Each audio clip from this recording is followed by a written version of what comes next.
Well, Deputy Speaker, you were instrumental to the passage of the Southeast Commission bill as the main sponsor. Also, the House Committee on the Southeast Development Commission has held its inaugural meeting and where you appealed for President Tinubu to release Nnamdi Kanu, the IPOB leader. How significant is his freedom to the development of the Southeast? Is his current situation largely responsible for the unrest in the region? Let me start by saying, without, sounding out of point, that the president truly has answered the title we gave to him. On the 29th of December 2023, we gave him a title in Igbo land called Enyi Ndi Igbo, which means the friend of the Southeasterners. When we flag off the Peace in Southeast project, he was represented by the vice president. He was given the title Enyi Ndi Igbo, the friend of the Igbos. And he has proven that he is worthy of bearing that title, because successive governments have come and gone. Nobody, looked into the concerns of the Southeasterners and the promise made to them 54 years ago by the Gowon administration, promising reconciliation, promising rehabilitation, promising reconstruction. That was not kept. But this president, the friend of the Igbos, took it upon himself, put his feet down and said, this promise must be kept. And it will be kept through this particular proposition of the bill that I presented before the Parliament as a platform that we use to reconstruct, to rehabilitate that particular zone. We are very grateful to Mr. President. And I will not stop being grateful, because I knew how many times this appeared before the Parliament without getting a nod. And now he did. The Igbos are happy. It is our duty now to let them know what is going to be the impact of this Southeast Development Commission in the lives of the Easterners. Now, talking about development, you cannot develop any area without the presence of peace.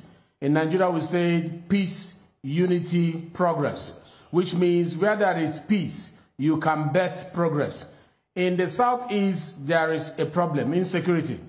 And many people causing the problem are alleging that is because of the incarceration of Nnamdi Kanu.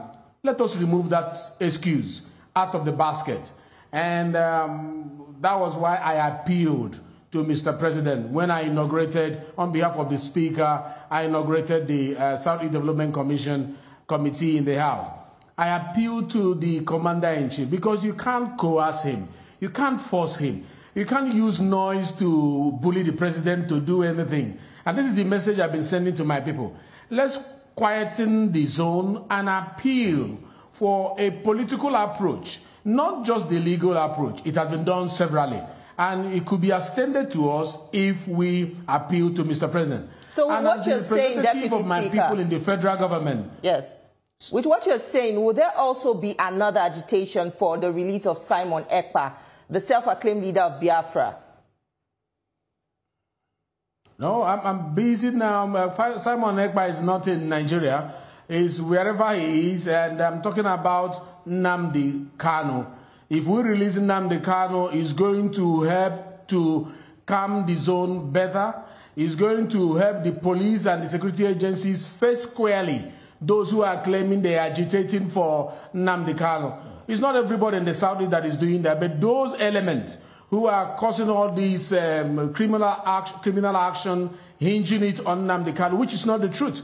Because I've been with Nnamdi Kanu in the prison. I went to see him. And he said, if Mr. President is able to sign this Southeast Development Commission, it means that the Biafra we are looking for is close to us.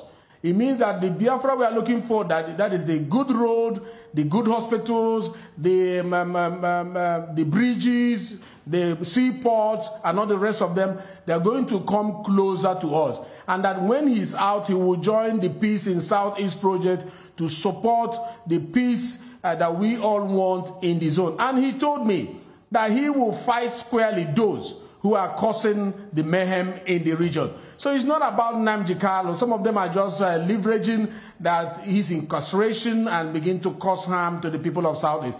And we want to quieten the area so that the development that is intended by the President of the Federal Republic of Nigeria will have its root in the region without anybody truncating it. So that is why we are appealing, so that this development effort of Mr. President will not be, affected by any of all these people who are using the name of Nnamdi Kanu to cause harm to the people of Southeast.